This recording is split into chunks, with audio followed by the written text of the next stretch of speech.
From the Times and the Sunday Times, this is The Story. I'm Manveen Rana.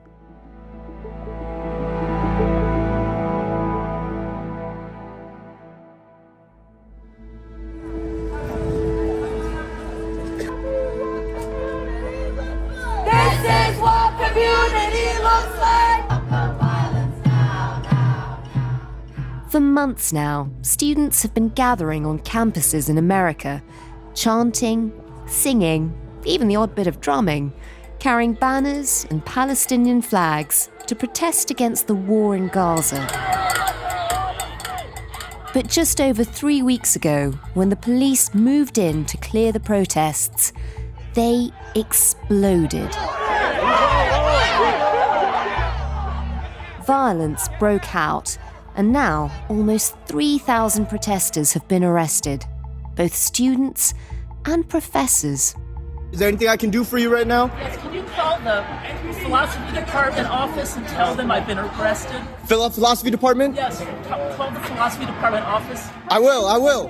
What's your... Noel McAfee, I'm chair of the philosophy department. It led the protests to spread like wildfire in campuses all over America and France, Germany, the Netherlands, and now in the UK, where the government has warned universities to protect Jewish students from any form of harassment. Well, he's going to tell those university leaders arriving here in Downing Street that he wants them to take a robust and zero-tolerance approach. It is the same kind of language we heard from the Prime Minister when he talked about those pro-Palestinian marches here in London and elsewhere. Could this be the moment, like it was in the Vietnam War, when students changed the course of history? We hear from a Jewish professor and veteran of the student protests in '68. These students are forcing a conversation that nobody wants to have, but that we desperately need.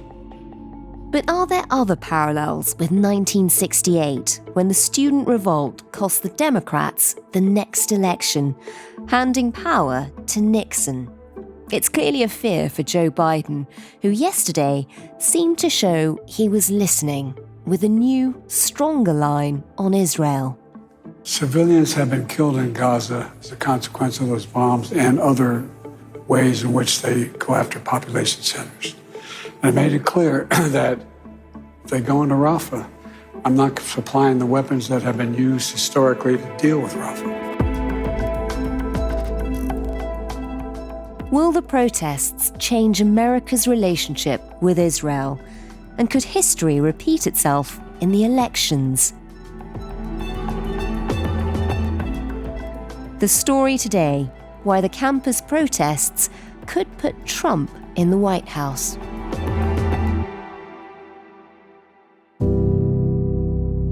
My name is Josie Ensor and I'm the Times' US correspondent here in New York.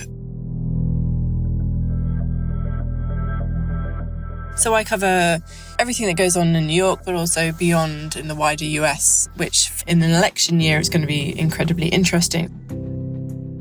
And Josie, you've been covering the protests at the campuses, particularly in Columbia, which is where obviously it all kicked off. Just describe what it was like. What could you see of the protests? I arrived sort of a few hours after Hamilton Hall, which is its kind of main historic hall on campus by the lawn, was occupied by protesters. And so by the time I arrived, it had a kind of strange, almost militarized air. They weren't allowing any members of the public, definitely not members of the media.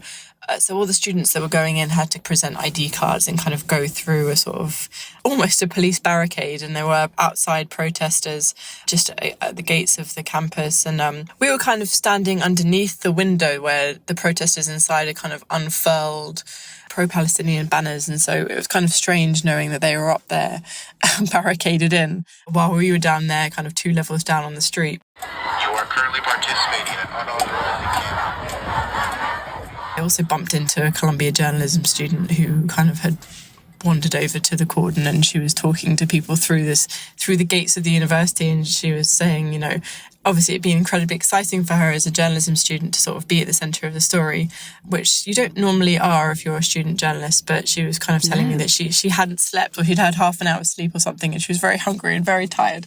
But yeah, welcome to journalism. Yeah, I was like, welcome to a world of pain that you were about to enter. So I mean, it was quite interesting talking to her and getting her perspective on it all, and she kind of didn't want to leave just in case she couldn't get back in again, as it was quite locked down by the time I'd got there. We'll talk a bit about some of the students you've spoken to in just a moment. Before we do, just stepping back, give us a sense of how we've got here. You know, you described it being quite militarised.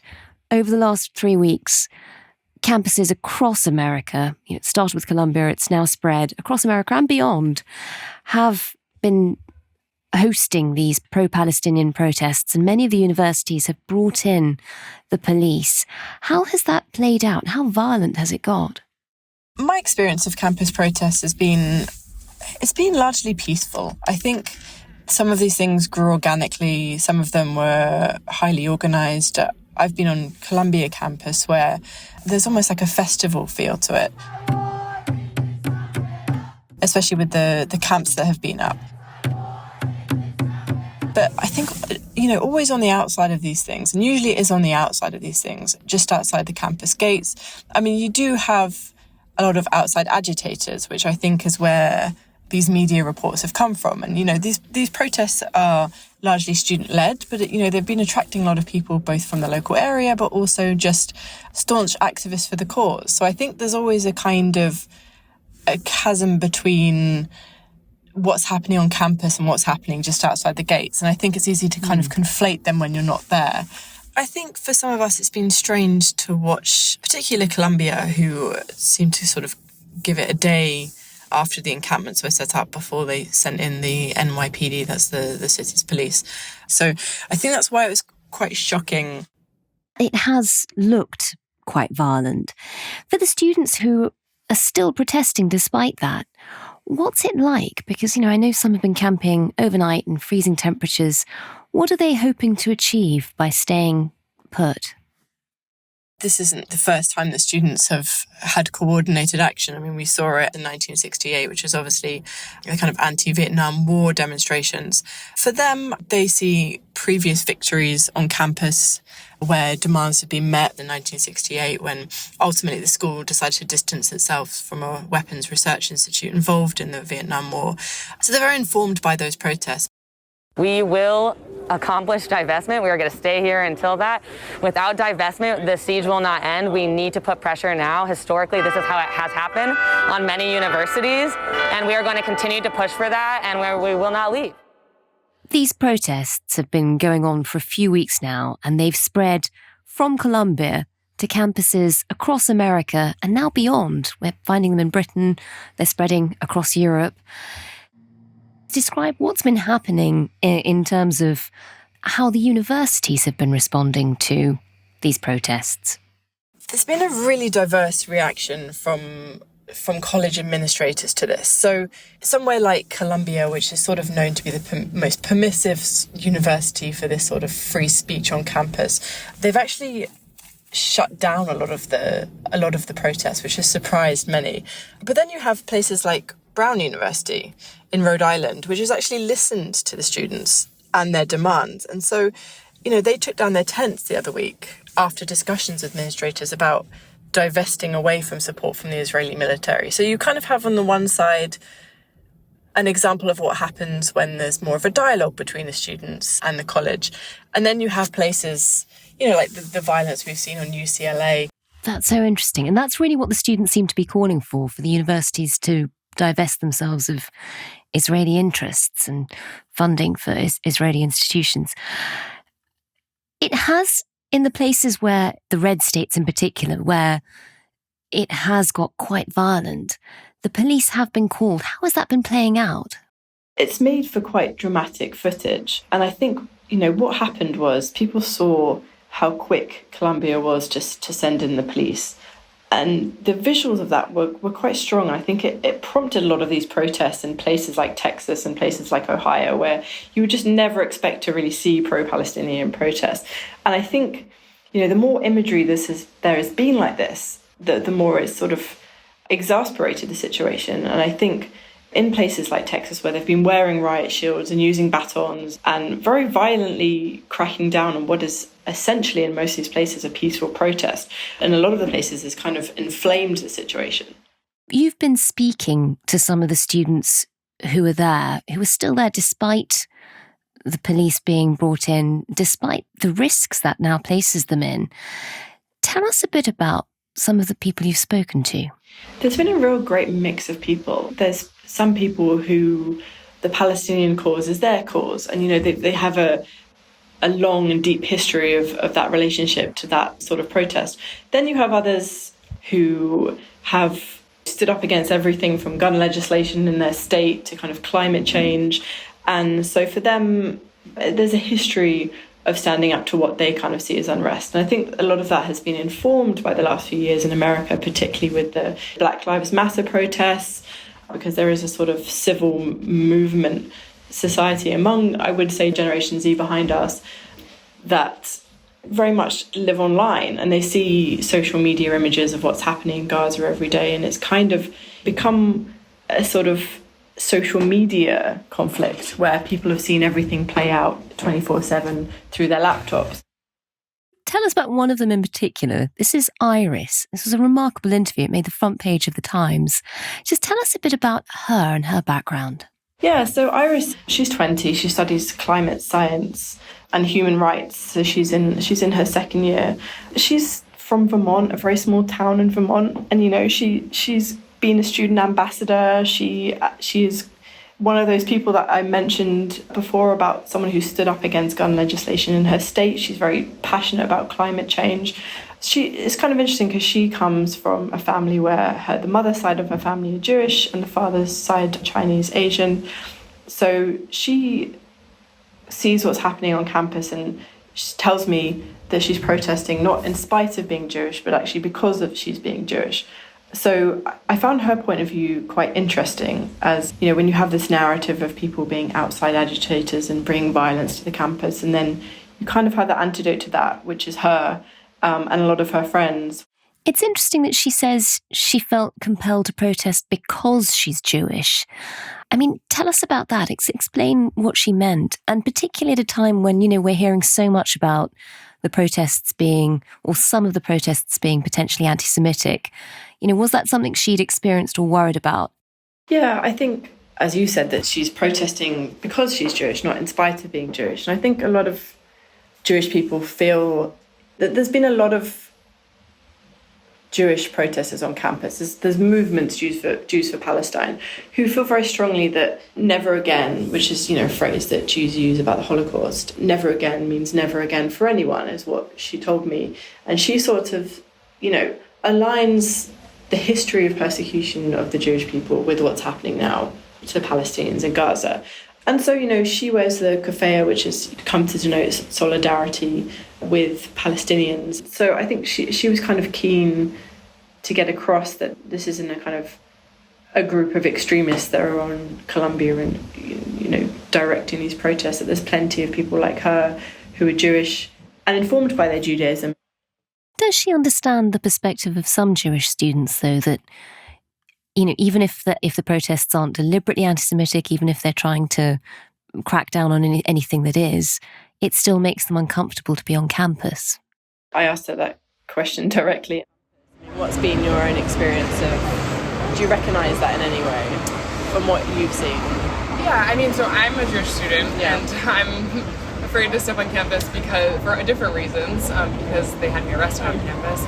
But I also think there's a big conflation of anti-Zionism and anti-Semitism, and we have seen some incidences of anti-Semitism on campus, but those are strongly disavowed by our movement and are not what the movement is about. Yeah. She says the safety of one group of people shouldn't come at the expense of another was essentially her answer. And your interview with her was quite striking. I think a lot of the coverage has been sort of quite eye-rolling about students who always seem to be protesting. You pointed out, though, just how much is at risk. How much is she paying for the education that might come to a halt if the university suspends her for her protesting or if she does get arrested? I mean, at Columbia, fees can be up to $66,000 a year, depending on what course you're doing and how many years you're there. But, I mean, she understands what's at stake. Her family could afford to send her there, and presumably they saved up, and it might be hard for them to kind of separate their daughter's moral choices from their financial consequences. I mean, my family is mostly supportive for a Jewish family. I've got a few family members who are displeased with me at the moment. Yeah. But I mean, I was raised in a family where justice is something that's really important. Yeah. She tells me that she went into this knowing what could happen and what the consequences could be. She kind of imagined that this might happen, that she could, she is still facing expulsion, depending on what the university decide to do with it. I think that, I've got my own contingency plans for my life. I would probably do it, but it would definitely change my life. I went into this knowing that this would change the way my life went, for whatever reason. And I'm okay with that.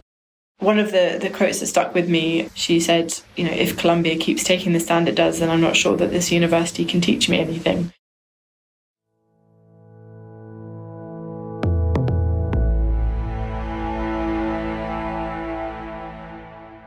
My name is Mark Naison. I'm a professor of African American Studies and History at Fordham University. I was an undergraduate and a doctoral student at Columbia. I was very active in the Columbia strike in 1968, but I was also very active in civil rights groups on campus before that. I should also mention that I was an athlete at Columbia. I was the captain of the tennis team.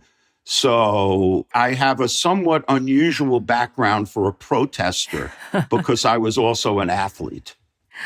Mark, as a veteran of Columbia, having been a student there during the spirit of 68, what went through your mind when you first saw the pictures of the protest camps that are going up at Columbia at the moment, that are there now? When they first popped up, what did you think?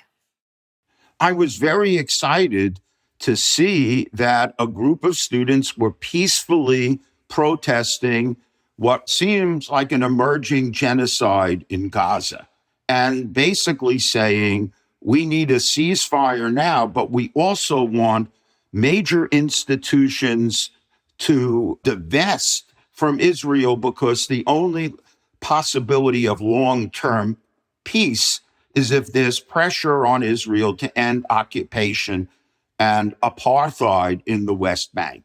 So I was very excited to see the encampment, see that the students were protesting peacefully. And when the Columbia administration called the NYPD in, I said, here we go again, because nothing does more to expand the protest than calling in the police. You have experience of that going all the way back to 1968. For people who weren't around then or don't remember the history, just remind us how those protests started and how you got involved with them. 1968 was a pivotal year in U.S. protest history. And I want to remind people of two events which shaped the setting for this. One was the Tet Offensive in the end of January 1968. In the Vietnam War. Where many of us concluded this war is being lost and all the people are dying and being killed for nothing. So that was a huge moment when the government's narrative about Vietnam was shattered. Then Dr. King was assassinated April 4th, 1968. There were uprisings in 60 different American cities, including New York. Also, the assassination of Dr. King, for many of us, took away the biggest advocate of a peaceful solution to civil rights and war issues.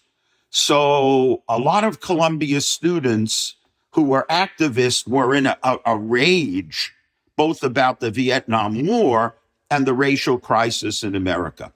The protest begins with a rally on the Columbia campus where, for the first time, the biggest anti-war organization, Students for a Democratic Society, and the newly formed Black Student Organization are joining together, protesting against war research on the Columbia campus. And there were 500 people amassing in the central spot on the Columbia campus, the sundial. Now, the plan was to march into the main administration building and kind of occupy it. But there were security guards guarding the building with billy clubs. Now, as an athlete, I'm always put at the front of any protest where there might be physical confrontations.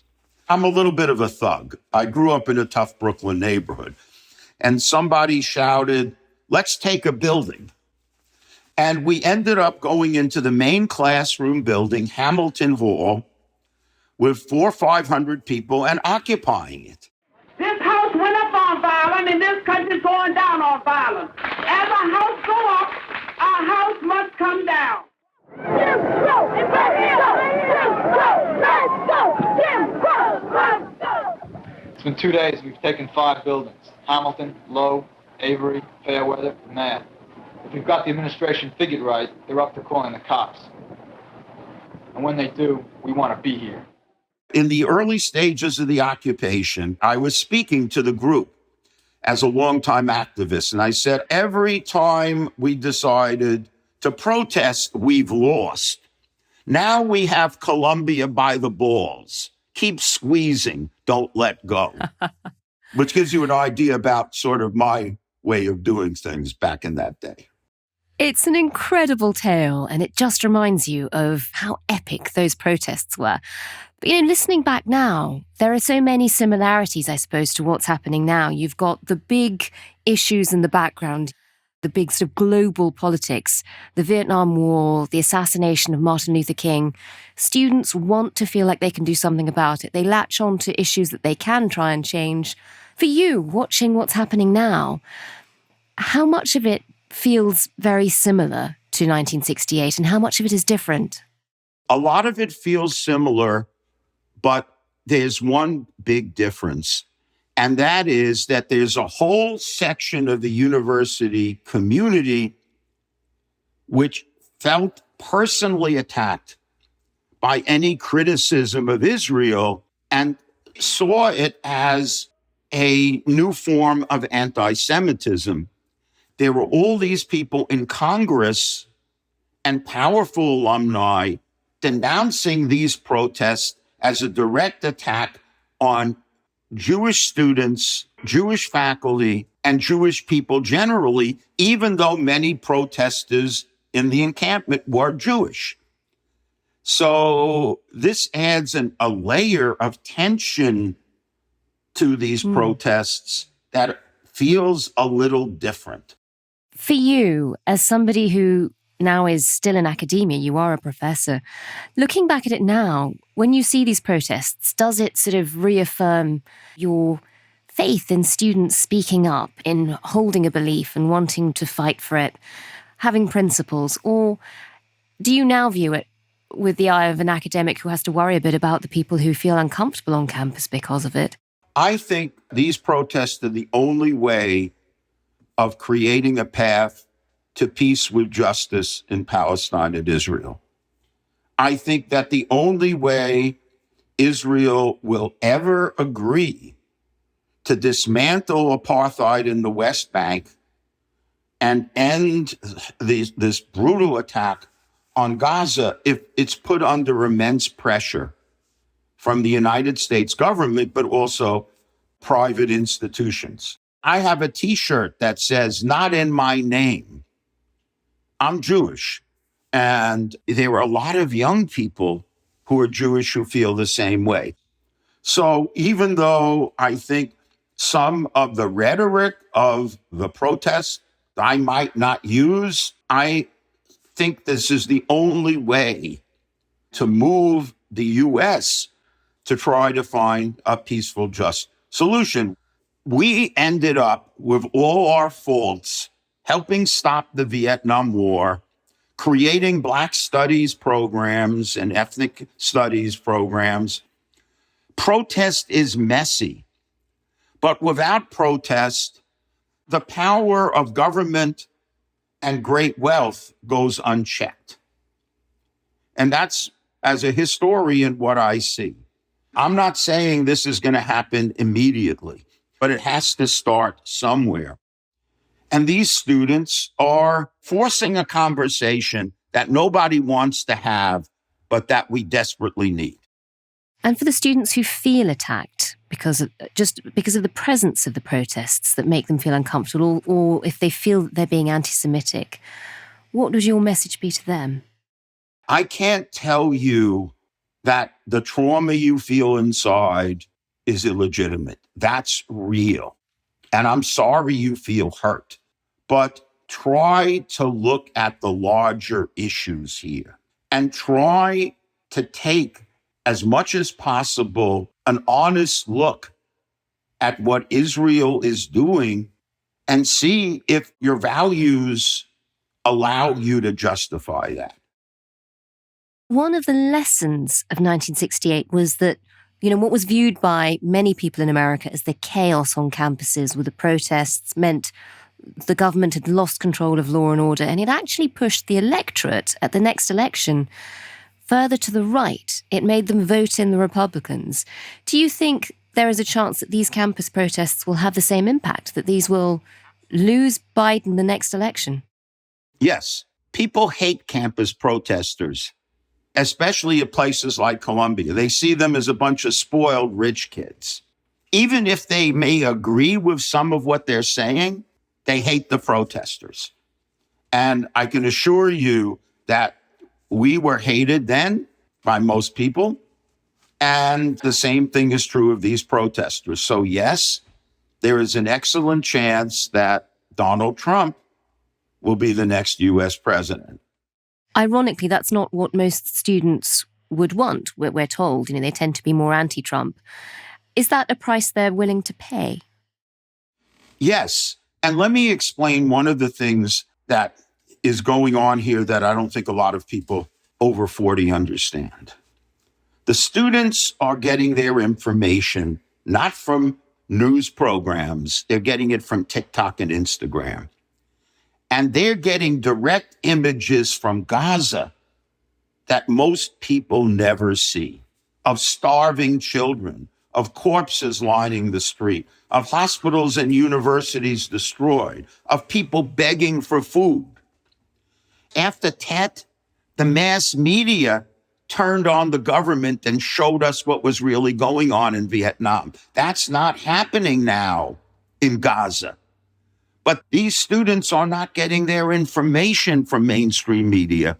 They're getting it from Instagram and TikTok. So there's this powerful emotional identification with Gaza among many young people on our campuses, especially the most highly educated. And to stop what they see as genocide, they're willing to pay the price of a Trump presidency. Because Gaza is the great moral issue for this generation of students, as Vietnam was for us. Is there a sense from the people you have spoken to who are still protesting of how long they expect to keep going? It's a difficult one because once graduation happens, which for many universities is in the next few weeks and days, I think some of the fire will be taken out of the college campus ones anyway. I think what we might see is campus life giving inspiration to people. The other day I saw protesters, non-student protesters, gathering outside Columbia because that's kind of become a focal point of people gathering and protesting. So we might see the fire being taken out of the campus protest, but I don't think it's the end. And I think it's been quite instructive to other people. And they've thought this can be something that could possibly affect long-term change, not just on universities, but maybe the way the US government sees it. Maybe this is something that could punish the Democratic Party and Biden in the future going into an election year. Well, the reason this isn't just a flash in the pan, this isn't just a protest on a campus, the reason it really matters is that this could play out quite significantly, in the election. How are these protests playing out for Biden? I think Biden is very keen to tell people he's not worried. And I think a lot of his team have said publicly, and they perhaps believe and internalise this, that this is a flash in the pan thing. This is something that voters won't remember come November. But from people I've been speaking to, this isn't something that they will just get over before November. I mean, Joe Biden's the nickname Genocide Joe. I mean, it's something of the hypocrisy about it that, they voted, a lot of these times they voted for someone that they thought would kind of stand up for the values that he proclaims. He's an avowed Zionist, as we know. He talks a lot about his long history with Netanyahu and Israel. And what we could see is him really hurt in key states like Michigan and Wisconsin and Minnesota, where in the last election they came out and helped him win. These states have large Arab American populations, many of whom kind of understand that voting either against him or for a third option will hurt them, and probably hurt them more than anyone else, and are willing to do so. I think a lot of people I've spoken to say that they hope that this sends a message to future US administrations that support for Israel comes at a cost. And, maybe Biden squeaks by this time, but they're hoping that their vote will be heard. And I talk a lot about Arab American voters, but beyond that, there's a lot of progressive young voters who in their local state elections have been voting. It's called an uncommitted vote, which is essentially a middle finger to the Democratic Party for their stance on Gaza without voting for the Republican. And we've seen this in New York, we've seen this in Michigan, and people I've spoken to in key states like Pennsylvania and Michigan and Wisconsin say that they're going to do so in the national election. And so if these votes are taken away from Biden, particularly in states that he needs to win, it really could cost him. It really could cost him the vote. This is a powerful moment in American history in terms of how people in the U.S. see Israel. At Fordham, we've had a small number of students who were willing to risk arrest and suspension to create a peaceful Gaza solidarity encampment. People who were going to get awards at graduation, which they now refuse to attend. Many of these young people are the brightest people on campuses, and they are going on to become the professors, the journalists, the leaders of the future. Of that, I am totally confident. This formative experience is going to shape the kind of leaders they are going to become.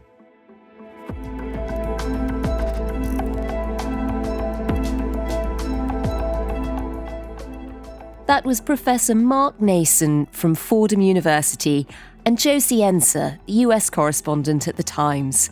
You can find all the latest coverage of the protests in America and in Britain at thetimes.co.uk with a subscription. The producers today were Priyanka Deladia and Chris Wade. The executive producer was Kate Ford, and sound design was by Tom Birchall. If you can, do leave us a review wherever you get your podcasts, or if you want to get in touch, drop us a line to thestory@thetimes.co.uk. Thanks for listening. Have a lovely weekend.